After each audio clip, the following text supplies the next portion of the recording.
Mungkin terutama untuk PM, PMT, apa program kian ya, yang PTM itu ya, itu kemarin alhamdulillah sekitar 20 minggu itu pencapaian kita dari 80 lebih sampai 83 ya. Ya. Tetapi untuk ke tahun 2023-nya diusahakan jangan seperti itu lagi. Jadi tiap bulannya harus tercapai ya. Jadi kemarin itu harus per bulannya itu berapa ribu, 1.400 Ben ya. Nanti di per bulan diperharikan itu dibagi misalnya 18. Itu hanya 4 ya, berapa Iwan ya? Hanya 4 per per harinya per orang. Ya. Nah, jadi tiap bulannya diusahakan mencapai target, mencapai target. Pas nanti apalagi tahun Desember 2023 pas April kita ya. Jadi pencapaian target-targetnya mencapai target sehingga kita tidak banyak menyita untuk menyelesaikan target-target yang belum tercapai ya. Kalau yang kemarin nah tadi gebrak karena Ibu sampai 2 minggu ya.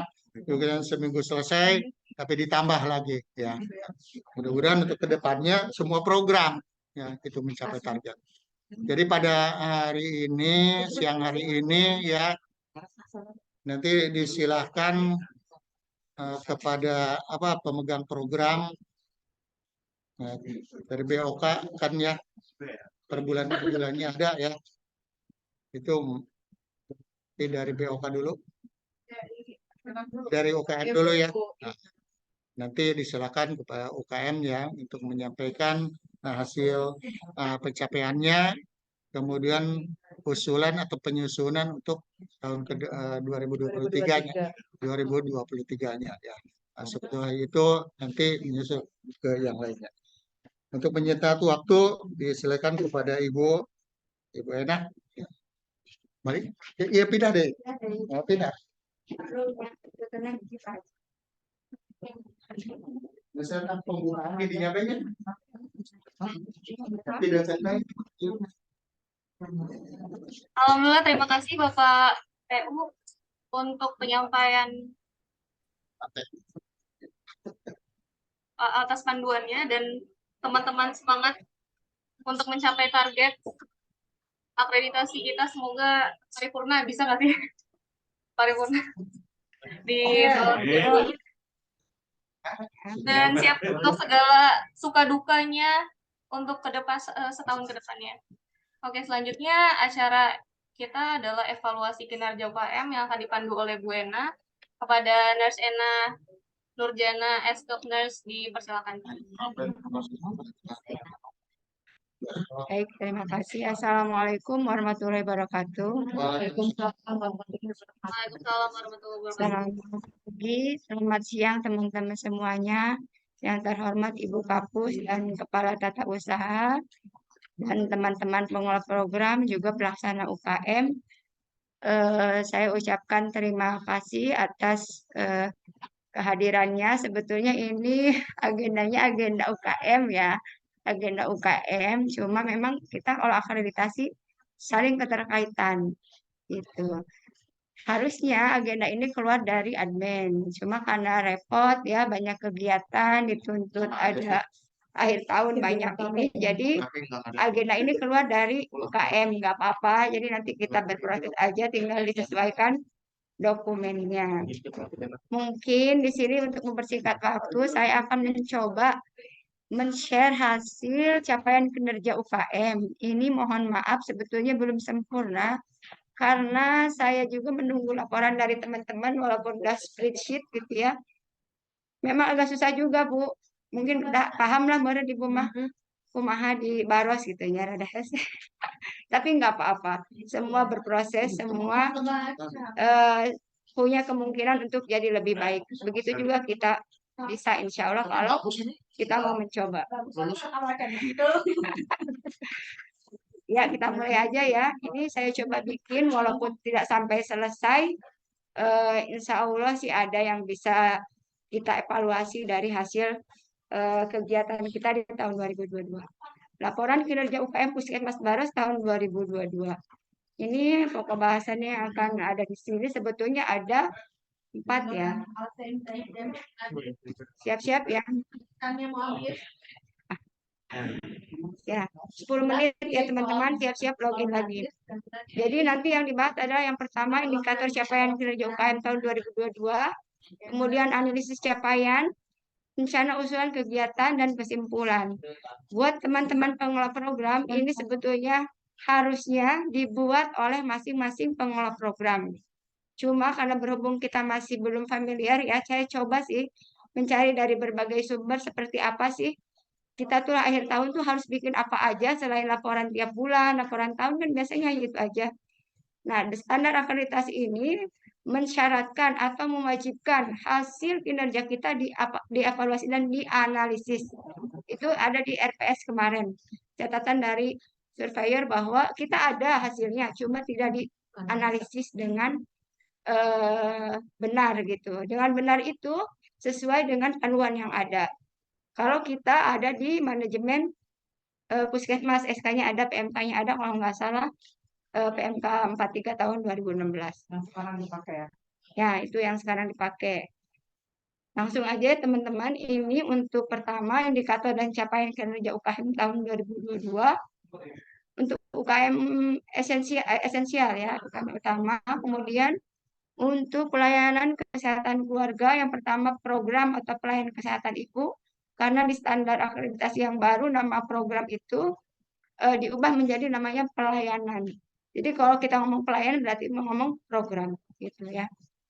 Yang pertama ini cakupan kunjungan ANC pertama, sasarannya itu 632, targetnya 100%, capaiannya itu 569, hasilnya itu persentasenya 90%. Jadi tinggal dilihat aja gapnya berarti masih ada sekitar 10% yang tidak melakukan pemeriksaan kehamilan di trimester pertama. Gitu bukan Bu Bidan, takut saya salah. Ya, ini soalnya yang bikin harusnya kan masing-masing program yang hafal. Karena saya juga tidak terlalu menguasai ya DO-nya seperti apa, K1, K4 dan yang lainnya itu. Kemudian ini yang saya highlight kuning itu yang masuk di SPM kalau nggak salah Bu. Betul nggak Bu? K4 masuk di SPM. Dekat tinggal dulu. Coba tinggal dulu. Oh my God. Coba. Bentar. Berapa mata PP-nya udah? Slideshow. Dekat.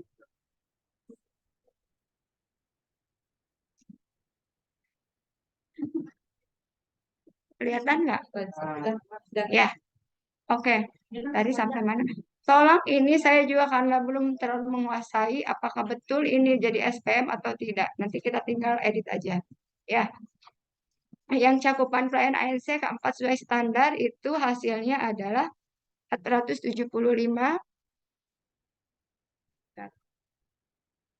Bisa dibilang capaiannya 75,2%. Kemudian yang persalinan oleh Nakes ini capaiannya targetnya 100%, capaiannya cuma 77,9%. Artinya dari sasaran yang ada jumlah ibu hamil yang tidak ibu bersalin, yang ditolong oleh tenaga kesehatan itu ada sekitar 22% yang tidak melakukan persalinan oleh bidan. Ya. Kemudian ini pelayanan NIPAS. Capaiannya itu 84%, targetnya itu 100. Ini juga Bu Sukma ngasih ke saya barusan, makanya belum terlalu lengkap. Saya nggak ngerti apakah ini maksudnya sama. Capaiannya itu 100%, targetnya maksudnya. targetnya sama semua. Semua 100% ya berarti. 100%. Iya. Jadi ini ada hasilnya aja, saya nggak ada targetnya dari Bu Sukmanya. Mungkin 100% Iya. semua ya. Kemudian untuk neonatus KN1, ini capaiannya 84%. Dari jumlah sasaran, nggak ada ini jumlah sasarannya barang. Sama kembali. Heeh. Sama dengan bersalin. Sama ya? Iya. Oh, berarti. Oke. Ya begitu Bu. Nggak ngerti makanya saya. Kemudian untuk yang KN lengkap, betul nggak ini jadi SPM Bu? Yang Iya. KN lengkap. Apa yang KN1? Neonatus tuh ngikutinnya. Kan kalau sesuai standar harusnya 4 kali misalkan. Berapa kali KN? Yang KN Kalau di Barat Oh, itu nggak gitu. dimasukin. Berarti memang capaiannya rendah ya. Yang di Kuningan rendah. Oke. Yang di Pak Haji juga kalau di Kuningan Kubidan masuk. Nah, itu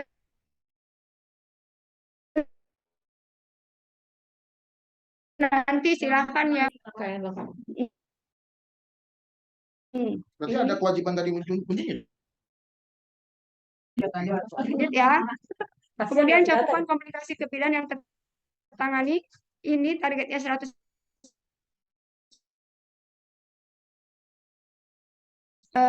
presentasinya 68,3. Jadi sekitar 31% pasien yang mengalami komplikasi kebidanan tidak tertangani. Ini untuk keluarga sehat, PISPK, ini mungkin saya bacakan yang highlight aja yang tidak tercapai. Yang pertama itu cakupan keluarga mengikuti program keluarga berencana. Targetnya itu kan lebih dari 80%. Sekarang capaiannya cuma 68,60%.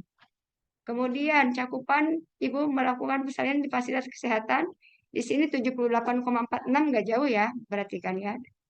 Ini kan 77 yang dari KIA, yang ini 78. Sama tidak tercapai karena ini di bawah 80. Kemudian cakupan penderita tuberkulosis paru mendapatkan pengobatan sesuai standar ini hanya mencapai 57% karena Bu Susan hanya mengobati sekitar 12 pasien dari 21 target. Kalau nggak salah. Apaan itu, Bang? Kemudian Itu SPM. Kuningan Barat. SPM ya, tapi udah di SPM di TV Bu. Ini kan di SPK mah nggak ini, jadi ada di khusus di TV nanti. Kemudian penderita hipertensi ini capaiannya cuma 725 walaupun di PTM terakhir sudah melebihi target 101%. Tapi kan itu highlight juga ya, dalam garis bawah dalam tanda kutip tercapai. Nanti kita akan evaluasi bagaimana supaya bisa lebih baik ke depannya. Kemudian untuk gangguan jiwa ini udah saya perbarui data realnya aja. Sorry.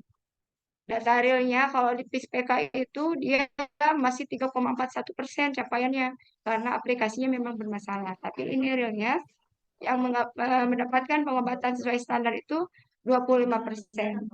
Sebetulnya masih jauh dari target 80 lebih kan targetnya.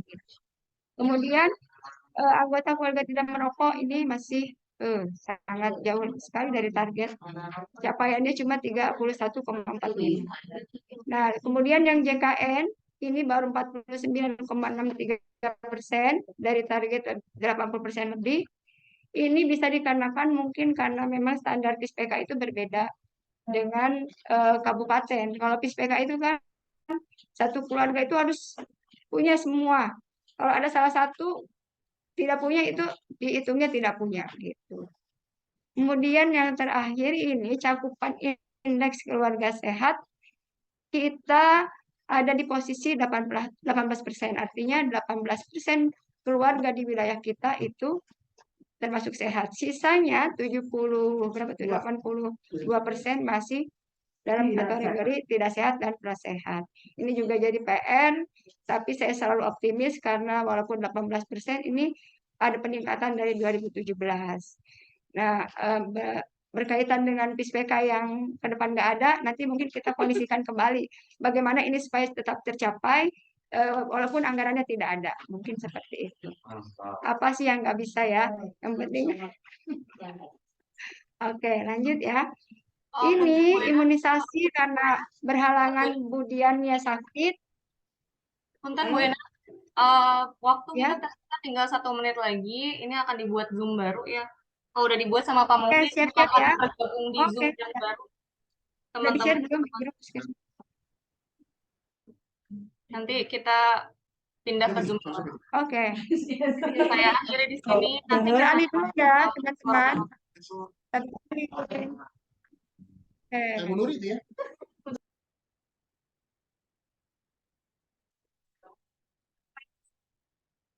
menit tuh.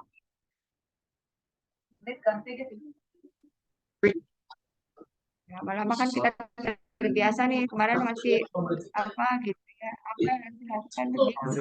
Sinyalnya jelek lagi aku. Aduh, sinyal jelek. Kenapa sih?